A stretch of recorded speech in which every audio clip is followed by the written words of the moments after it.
Man, Christ. Okay.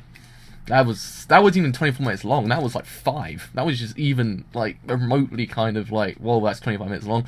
Felt like it was 2 minutes. I mean, there was a load in this episode that I could probably say, Christ almighty, oh God.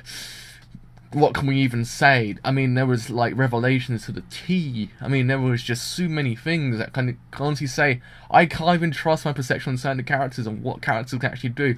What happens when you're basically driven to the edge and kind of that kind of thing. You just don't know what's going to happen. I mean, we might have just seen Irie die. I mean, hopefully Irie doesn't die. Hopefully he doesn't have to relive again to basically save those two. Which then becomes really, really complicated to save. Because if he saves one person, does the other person die? If he saves the other person, does that person die? So it kind of doesn't... Like, there's a lot more to its explanation that it kind of doesn't really give us right now. I can see it kind of adapting slowly, and it kind of just saying, well, here you go at the end, and it basically just says it. Hopefully it doesn't end it on a conventional note, because I know the anime's ending with the manga, because the manga's ending in March. So the last episode will be the last chapter of the actual manga, so we're going to get an actual ending. So hopefully don't end it like, kind of like, oh, what he said to the power of love. Like, I hope that doesn't actually happen, because I don't really want it to happen. I want it to have like this kind of like twisty ass ending.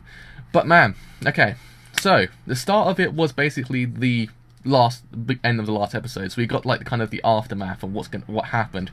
We know that basically she's dead. Like, we kind of gathered that. I kind of gathered that maybe it's the parents who might have done it, because the parents, it cuts to a shot of Satoru going to the actual house, and it cuts to a shot of the parents looking out, and it has him going, oh, well, what do we do now? And it's got the cuts to the mother, and she's like in a fetal position, and she kind of got her eyes like, oh Christ, I just murdered someone. And then she kind of doesn't really say very much after that. We see a shot of like a body on the floor. It could be Chaos, we're not too sure right now. He didn't give us enough information to tell us yet that it might have done. So again, that is another variable. So he can't really save her because it's her own parents that might actually have murdered her. So that's another variable. Unless he actually saves her from the child abuse and brings to light the child abuse itself, like maybe the mark on that one Monday might actually become like a plot point later on to the series. And since he actually might use that as to say, yo, these people have been doing child abuse, yo, and then basically save her from her own parents. That could be a possibility later on, because again, he can't really do very much, because if it's the parents who might have murdered her, because again, it's kind of like a possibility that he might have done, you can't really save them from their own parents, so that's kind of like another variable in the whole kind of stigma of saving her. Like, it's kind of like she can't be saved, because there has to be another way of basically her dying. I mean, we haven't really seen very many times that she's died. The only time other than this is basically before.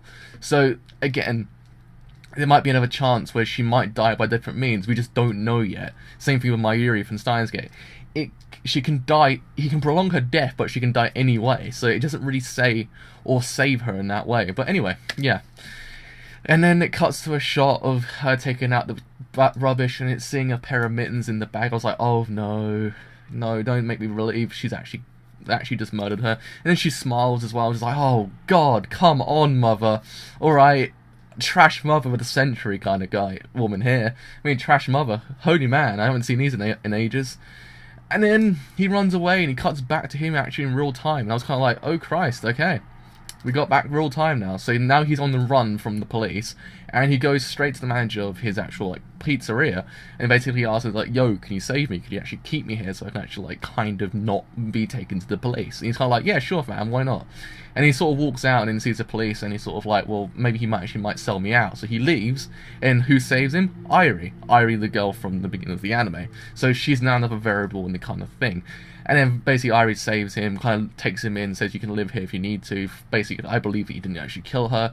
And then basically, as it goes along, we find out the manager is actually more shifty than we imagined. In the sense, the manager kind of doesn't, like, give out vibes of, I'm a nice guy. I don't want to maybe, like, kind of touch Irie in any other way, shape or form, because he kind of acts a bit shifty towards her. In the sense, like, his mouth starts blushing and stuff like that. I was kind of like, it's a bit shifty for me. I don't like him. I'm not too sure I like him. And then basically he tried to sell out Satoru when he finds out that he's actually living there.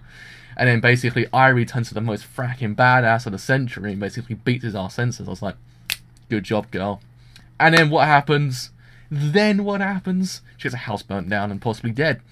And yeah, that's what the episode ended. I was like, oh Christ, it ended. I was like, I thought we were only 15 minutes in. I realised it's like the end of the episode. I was like, okay, wait till next week then. I'll wait till next week to find out. Maybe my best girl Irie might have just died. But yeah, oh my god, I can honestly say this is probably one of the better animes I've watched in a long freaking time. Like, without a doubt, besides One Punch Man, and Origami Arigato, these are probably one of the better animes I've watched in a long time. Like, it's just constantly killing my expectation for it, constantly just going above and beyond what normal conventions can do. Yeah, it's going towards the normal kind of detective conventions of the guy who tries to save you or tries to help you basically dies. Like you see it quite a lot in detective films. Like, the person who tries to help you dies, but again, he has to relive, so maybe the relive could be used more than once. We don't really know how many times you can actually use it, or how many times you can use it before he maybe might die, maybe might go blind, maybe you can't use it anymore, kind of like what happened with Charlotte. It's not really telling us yet, so we don't know whether you can use it right now, you can use it like 10 years down the line. It doesn't really say. I mean, it only triggers when something bad's going to happen, and he's not in the vicinity of her area to actually save her.